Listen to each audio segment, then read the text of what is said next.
Hello, imaginary YouTube friends. This is Mike from Subpar Geek. And, the other day I made a video about how just kind of introducing myself and about how I'm going to be reading through Sandman. And as someone who's never really been into comic books, kind of commenting and digging into how I respond to that. And then I am a little bit into it. I've gotten maybe the first 30 pages of Preludes and Nocturnes done, and in true subpar geek fashion, I read a few academic articles about Sandman as a whole. Really excited. Didn't want to read too many articles because I didn't really want to, spoil it. But there's this part of me that just can't stay away from the academic literature. But that's not what the video is about today. The video today is about representation. And as a white guy that's middle-aged, probably not a lot of people are looking to me to explain representation or share my views on representation. But not only am I a subpar geek, I am an expert mansplainer. And so I thought, what a not explain representation.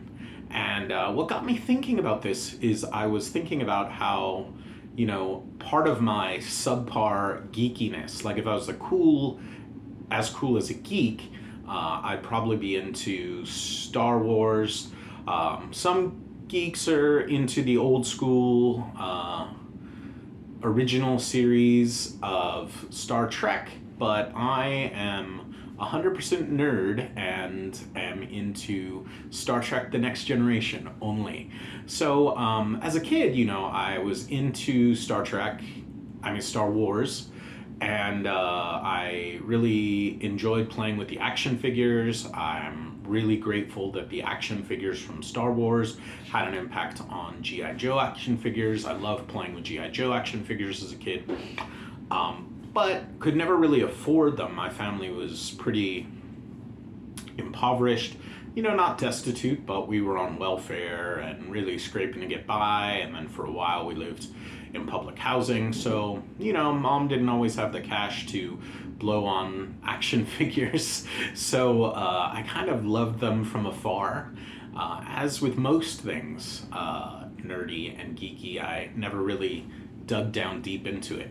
One of my buddies, he had a bunch of Star Wars action figures, and he was, I think he had, I can't remember if this is exactly right, but it seems true. In my headcanon, it's true. He had a Millennium Falcon that opened up, and inside there were boxes for all the action figures. So I don't know if that's a real thing. If I ever get a subscriber or someone to watch my videos, maybe they can leave in the comments a message about how that is true or it's not true. But I look forward to hearing about it. But so he had so many Star Wars action figures, and I always wanted to be Luke.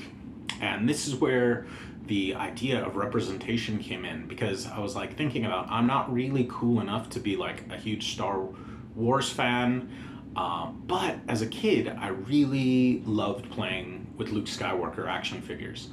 And it got me thinking, part of the reason that I loved it was that the guy was blonde. And then thinking more about this idea of connecting with the blonde personalities in TV, I was thinking about how I loved He-Man, and probably all kids loved Luke Skywalker, all boys loved He-Man, but it has that special resonance for me because he was blonde. And I don't know if there's any statistics on brunette people liking Han Solo more than Luke, but for me, Team Luke all the way. And so that was just something I really found that I connected with. And even though I loved Luke Skywalker, I loved He-Man, I loved Rick Schroeder from, oh, I can't remember. I want to say Richie Rich, but I know that's not the right show. It's not Different Strokes, but Different Strokes is kind of related to this show. Oh, Silver Spoon. That's the show I'm thinking of. So Silver Spoon was super awesome to me because it had this blonde kid. It was super rich, and my poor little white blonde kid just dreamed of being rich like that. And so, it didn't really stick with me. It didn't really make me think about that this would be the situation for other people, or that, African American or Asian or, Native American or any type of people, that they would also desire this in their media. I just, it was something that I experienced as a kid and just kind of put away in a box. And I would often hear about representation in the media and not really think a big deal of it. I, went through a little phase where it's like, oh, they're representing people more. Oh, it's this United Colors of Benetton just feeding into the demands for representation. They have that rainbow coalition in all of the new shows, it seemed like. And then I was watching Agents of S.H.I.E.L.D.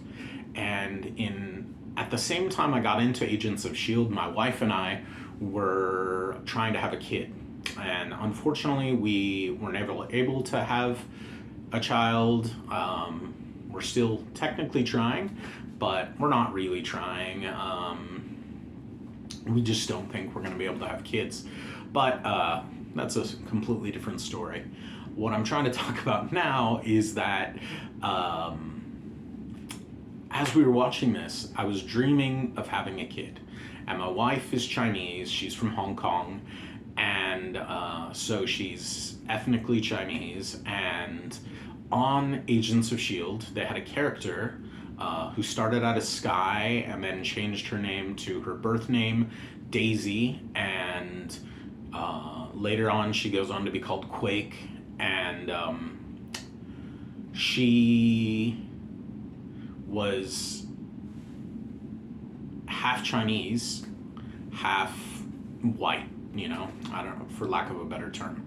And I was so excited when I saw this. I was like, oh wow, my kids could really be into this character that's half Asian, half Chinese, half white.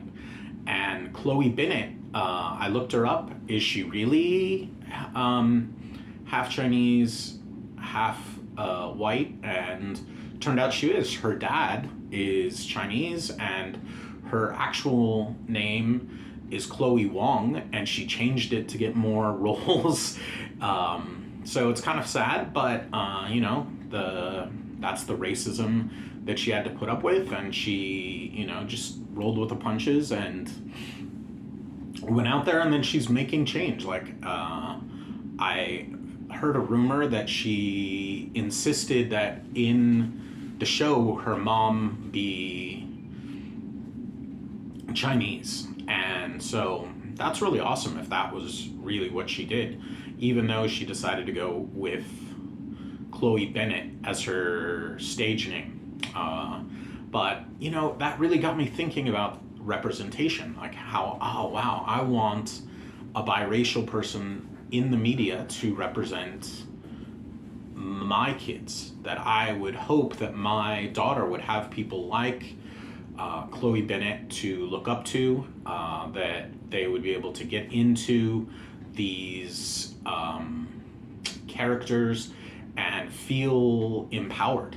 And so that really nailed it home for me. And it's weird that, even though it was so much in my youth that I just craved and desired, even as a white guy that's pretty well represented in the media, I always was drawn to those characters that looked even more like me, or that I could imagine myself being.